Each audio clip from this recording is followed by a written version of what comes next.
Welcome to Compass and Clock. I'm your host, Mary Copeland. This infotainment podcast explores how to live your best life now and well into retirement. We'll discuss topics in financial planning, housing, and insurance. We'll talk about wellness, relationships, and leisure activities. A full, active life requires planning for your goals and preparing for the unexpected. I'll introduce you to a variety of guests, from knowledgeable experts to folks sharing stories of their life experiences and so much more, because life is big. All is intended to help guide you in planning for what you need now and at any age. Like and subscribe so you don't miss a thing. Today, my guest is Colleen Robinson. Colleen is the Executive Director at Habitat for Humanity of Clallam County since 2017. Colleen is actively involved in more than I can mention: local community events, civic organizations, and in addition to being on the board for the Squim-Dungeness Valley Chamber of Commerce of Clallam County, she's also the Clallam County Economic Development Council and the Olympic Angels. Colleen will tell you she's a mover and a shaker, community supporter, social connector, rainmaker, and fun instigator. Colleen, welcome to the show. Thank you. Thanks for having me, Mary. Thanks to your audience out there and your subscribers. Nice to see you all. I have had Habitat for Humanity on the show before, but you and I are going to talk today about the community collaboration and current projects that are going on right now in 2023. Well, we're ending the year and well into 2024 and beyond. So we're going to just jump right in and let's refresh our listeners on what Habitat for Humanity is, how many locations and your different programs, etc. So yes, we are roughly 1,100 affiliates across all 50 states. We are in 70 countries around the world, working on housing solutions. Our vision statement is a world where everyone has a decent place to live, which is a big vision, but we strive every day to make that happen. We have about 25 affiliates here in Washington State, alone, all across both urban, rural, suburban. And we work together to advocate for affordable housing and make homeownership a reality for people that may not traditionally qualify for a traditional mortgage in the traditional sense. Habitat for Humanity, that mission is phenomenal and so necessary. So thank you for all that you do. Can you tell us a little bit about the collaboration with the local businesses and the nonprofits and how that impacts what you're doing to accomplish something in a community? Yeah. Here in Clallam County, I find when I talk to colleagues from other states and other counties around the country, nonprofits don't always work well together because you are striving for the same pots of money, the same grants, the same funding, the same support from your elected officials. And here in Clallam County, we are very unique. We have an excellent network of nonprofits that collaborate very well together. And our business community is very supportive to our cause and to many causes of the nonprofits here. For instance, Grocery Outlet packs the pantry for every new home that we dedicate, which is a tremendous help. You can think about moving into your home for the first time, even if you were just moving from another home that you owned. It's a lot to take on, and to come in and have your pantry packed is wonderful. Sunbonnet Sue does quilts for every member of the family for every new home we dedicate. So those are some collaborations. Also, Herman Brothers donates topsoil for every home. When it's near the finish line, you have to have a finished yard in order to get your certificate of occupancy. So having that topsoil down and grass seed down is very helpful. So we're grateful to Herman Brothers and their support. In addition, Interfor Lumber, who is out here on the peninsula, they have 26 mills across the U.S., and they have donated all of the framing lumber for the last 8 homes that we've built. Right now, we're in a partnership with Swim Valley Lions. They have a Christmas tree in our parking lot at the swim store. It's a giving tree, so take what you need, give what you can, and we're thrilled to partner with them. And then I am also a member of Swim Sunrise Rotary, and we have multiple collaborations of community projects between Habitat and Swim Sunrise Rotary that we're very grateful for that partnership. Those are amazing partners. And the lumber for framing for 8 houses, that's Mhm. that's a lot of lumber. Wow. Yeah, significant savings. Yeah. Um, let's talk about some of the current projects you're presently working on in Clallam County. I believe one of them is, I think it's called a Veterans Build. Yes, yes. So that's on deck right now. We have our permits in with the city of Port Angeles. We bought a blighted property in partnership with the city of Port Angeles a while back and had a dilapidated house. We partnered with Jamestown Excavating. They came out and cleared the lot. We now have our permits in and we're going to build a fourplex. We are calling them the Ketchum Veteran Cottages, and Sarah Ketchum is a longtime Habitat employee, and both of her grandfathers served in World War II. And so we wanted to honor Sarah and her family's roots here on the Olympic Peninsula. So we are naming the cottages in their name. We hope to be breaking ground after the first of the year. So we're very excited about that. Have open applications right now until December 12th. If you are a veteran or active duty, or you know of a veteran that might want to own their own home, it's a 2-bedroom, 1 bath, roughly 836 square feet. So they're going to be zero entry, so fully accessible if there are mobility issues for the veterans, wider hallways, wider doorways, zero entry into the shower, and zero entry into the cottages. So we are very excited. This is our first veterans build here on the Olympic Peninsula. Habitat has a very robust partnership with Veteran Builds through Home Depot and Lowe's and lots of other funding. So Habitat International supports us in that way.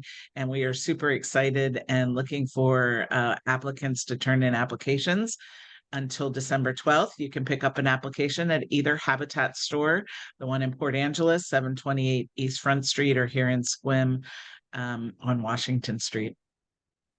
Wow. Um, there's not enough done for veterans out there, and there's so many of them. And so that's just going to be the beginning of many. I see that coming. So thank you for that. There's a second project you and I were talking about. I think it's a single family detached home, and isn't going to get the amount of housing. Well, what you and I were talking about was that a single family detached homes are not going to get enough housing, for what the community needs, doing one house at a time. So the other project you have, I think also is more like the multiplex. Is that what you call it? A fourplex? Yeah. Yes. So fourplex, there'll be townhomes here in Sequim. We bought 6.4 acres of cow pasture, and we have our conditional use permit in right now with the city of Sequim. We anticipate infrastructure and development to take about 18 to 24 months. Our goal is to be breaking ground and building houses in 2025, even if it's at the end of 2025. But we'll have 10 fourplexes, and these will be 3-bedroom, 1.5 bath, anticipating our workforce. And those families right now that fall in that missing middle gap, that don't qualify for lower income housing and yet can't afford the multiple McMansions that are built here in Sequim. So ours will be a solution. We'll have 10 fourplexes, so 40 homes, and 5 duplexes, which will be single story, because we want to have a multi-generational community. We don't want it to be all one thing or the other. So we are very excited. We anticipate partnering with the Sequim School District, CTE, which is Career Technology Education. They are looking to bring on board, or actually bring back, a construction curriculum. Because let's face it, a 4-year college degree is not for everyone. And some young people, they say here in Clallam County, our biggest export is our youth, because there just isn't enough industry to keep them here.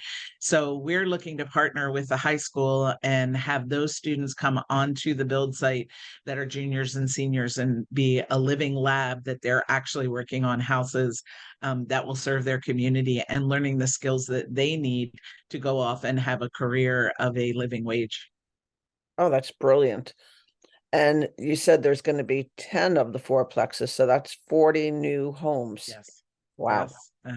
Yeah. Now with the fourplex townhomes and it being affordable home ownership, does that mean that the future homeowners will help build the multiplexes too? The Yes. So fourplex? our program has actually three components. First of all, you have to have a need for housing. That can mean a dilapidated house, an infested house. It can also mean being cost burdened. Right now, 1 in 7 Washingtonians pay more than 50% of their income on housing. And every definition that you read about affordable housing say that you shouldn't spend more than 30% of your income. So those families are having to make difficult decisions about transportation, healthcare issues, all sorts of things in order to maintain paying 50% of their income on housing. So you have to have a need. You have to have the ability to pay an affordable mortgage. That's one of the biggest myths of Habitat. We do not give the homes away. That money goes into the revolving fund for humanity from their mortgages to pay for the next homes. And then lastly, you have to be willing to partner. You have to put in sweat equity. Every adult 18 or older in the home has to do 250 hours. 50 can be donated by friends and family, 100 on construction, and then the other 100 can be multiple ways. It can be construction, it can be special events, but more importantly, our partner families typically have been renters for generations. And so when the hot water heater goes out, they call the landlord. And we want to set them up for success. So they take a financial class, they take a first time home buyers class, a homeowner maintenance class, an HOA class, how to be a good neighbor. So all of those classes that they take go towards their sweat equity because we really want to set our families up for success. Where are they taking these classes? Is this another component of Habitat for Humanity? Some are offered by us, some are online that we partner with other organizations to take those. Habitat International offers some of those classes. So pre-COVID, everything was in person, but guess what? Now you can do just about anything online. Okay. Um, so that's not where your involvement stops, though. I believe So, there's also an aging in place home repair project. Can you tell us how that one works? sure. I think everyone across the country would agree that our housing crisis, we're not going to be able to build our way out of it fast enough. But what we can do is preserve our already aging housing stock. So here in Port Angeles and Sequim, homes are more than 40, some are 50 years old.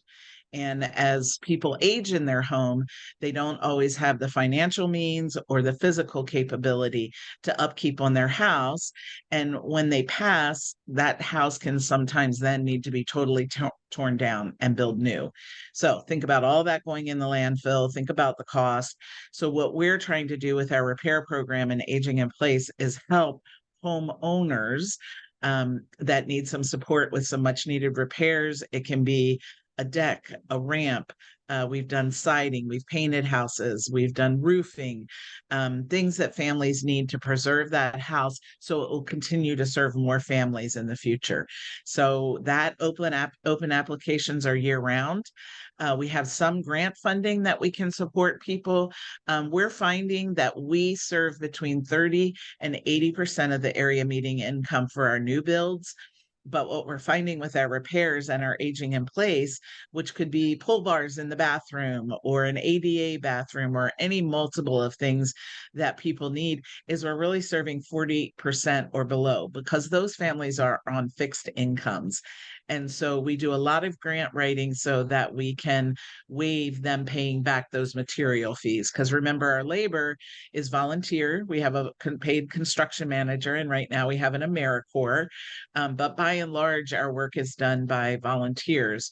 And so us being able to help those families through our grant funding, not have to pay back for the materials, is a win-win for everybody. So besides doing grab bars and other items like that inside the house, do you do repairs inside the house? Yes, we have Other- remodeled bathrooms to make them, yeah, ADA accessible, widening the doorway, zero entry shower. We've done hot water heaters. We've helped with small minor repairs, leaky kitchen sink, all the way up to replacing siding and painting houses. Have you ever encountered homes that have a mold issue that you deal with? If we did, we have not thus far. If we did, we would refer them to a specialist because mold remediation is a big deal and we want it done right for those families. And that's not our area of expertise. Okay. I was asking because I was watching HGTV and there was a home with mold, and it really is a big deal and it's dangerous, and you need to get rid of it immediately. But there's a Yes. specialist, like you said, that you have to call in. So do you work or partner with the other habitats in the state on anything? Because you Yes. mentioned when we first started this conversation that there are 25 Habitat for Humanities just in Washington state alone. So Mhm. how do you collaborate with any of the other ones in the state? Sure. So on a national level, I mentioned there's 1,100 affiliates, and we have what's called U.S. Council, and that is a group of affiliate leaders that reports to Habitat International, discusses policies and programs, and I serve on U.S. Council. There's, as I said, roughly 25, 26 affiliates, and most of those affiliates are large urban affiliates. I'm one of the few rural affiliate members on that U.S. Council. And as I said, we discuss how things that Habitat International, when you want to roll something out, what is the ripple down effect? So I enjoy serving the greater network and am proud to be on U.S. Council and represent rural. Here locally, we collaborate mostly on advocacy, and we advocate for housing programs and housing needs at our local level, at our state level, and also at our federal level. And so we collaborate with those 25 other affiliates in order to make sure that the programs that make us do what we do and help support us continue to be funded on all levels. Um, on, I believe the date's January 22nd, 2024 in Olympia, which is the capital of Washington. Um, there's an advocacy day that has to do with home ownership and lower income. Are you going to be part of that? I think I will be in Atlanta at US Council. So I won't, but many of my colleagues across the state will actually be there. And then we also, Habitat International coordinates what's called Habitat on the Hill. And for a week in February, affiliates from all over the country descend on Washington, D.C., and we meet with our elected officials and talk to them on the federal level about funding and programs and zoning, and the importance of them continuing to support our work for affordable housing. There's a lot that goes on behind the scenes that people don't know about that Habitat for Humanity does. So I'm glad that we're having this conversation today. Um, let's see, you had been talking about volunteers coming in to help with the projects. So for all that Habitat accomplishes in the whole organization, are you, is the whole organization just supported by volunteer workers, or are there paid employees? What's the structure? Sure. So we have two Habitat stores, one in Sequim, as I mentioned, and one in Port Angeles. I have 16 paid staff, and 2/3 of that staff are for the stores. They're part-time and full-time. Pre-COVID, we ran pretty heavily on volunteers, But when COVID hit, our volunteers were of a vulnerable population and they just weren't comfortable coming in. And they have been slow to consider coming back. So we have had to hire staff in order to maintain our business model and serve our community. And then we have 4 or 5 people in our affiliate side. And then we have a paid construction manager, construction consultant, and a construction lead, which is AmeriCorps service program. But other than that, we do have volunteers. Our base in the swim store is growing. If you're interested in volunteering in a Habitat store for a couple hours a week, processing furniture, greeting customers, customer service, if you want to get out of the house, do something fun. If you had told me when I took this job that you could run a retail store business model on only donated products and have no idea what was coming in from one day to the next, I would have said that can't be possible, but it actually does work. People are very generous, give us beautiful things. And so volunteers are needed there. And then also swinging a hammer on the construction site. So we're getting ready to launch that build for the Veterans Build. We've met with a lot of our local veterans organization, VFW, American Legion, and Coast Guard are all planning on coming out to help us with that Veterans Build. And then, of course, when we move to Swim, we're hoping to partner with the Swim High School CTE, in addition to collaborating with churches here and other people who are just interested in volunteering and have some skills they want to share. And all of that helps keep our costs down to make the homes affordable. If somebody wants to volunteer on the builds, how do they apply for that? And if they have no Sure. skill set, like they don't know how to swing a hammer, is there some on-the-job training? So our website is habitatclallam.org. And you can go on there and push the volunteer button, sign up. You self-schedule, so you are off next Wednesday, or you don't have any commitments next Wednesday, and they're building, and you want to sign up for that day. You go ahead and sign up. You need 0 skills and 0 tools. We supply everything that you need. Our construction manager is amazing, very patient, an excellent teacher. And so you just come on the site, and whatever we're working on at that time, you will be given instruction, a safety talk when you get there that day, and then move on to whatever the project is that day. And is that our buildings taking place year round regardless of the weather? Most of the time here, we are pretty blessed. Some of my colleagues in Minnesota, they have a build season and a frozen ground season. Oh, But the only thing that really impedes us is the rain and the mud. But absolutely, for the most part, we will break ground and pretty much build year round. great. So we're about to wrap up. Could you give us what is a call to action for your particular Habitat for Humanity? So top of the list would be volunteers, habitatclallam.org. Please log on, see what we have going on, consider coming out. You can also volunteer to be on a committee and work with families, be a mentor to a family. So there's lots of different ways without swinging a hammer. Advocacy, pay attention to what's going on at your local level and your state level with funding for affordable housing and affordable home ownership. And then also shop at our stores, donate to our stores. All of that is appreciated very much by our Habitat affiliate. When somebody donates to your stores, um, are things turned away?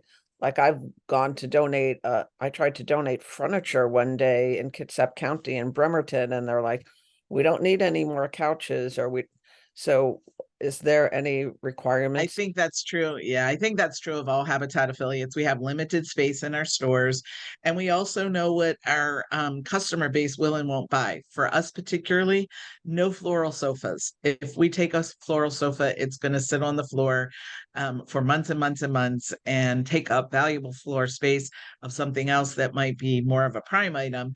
And in some cases, then we have to take it to the dump, and then we're paying dump fees. So it's costing us to take that donation. So the best thing to do is to give us a call and tell us what you have, and then we can let you know what we have room for. Sometimes we'll ask you to send pictures, which is really helpful. And then the drivers have the final say when they show up. and see that item, whether or not they will take it, depending on pet damage, smoke damage, lots of different things. So, yeah. Okay, glad I asked that question because it does not help you to have somebody drop something off that you know isn't going to move. Right. Okay, well, Colleen, you are fabulous.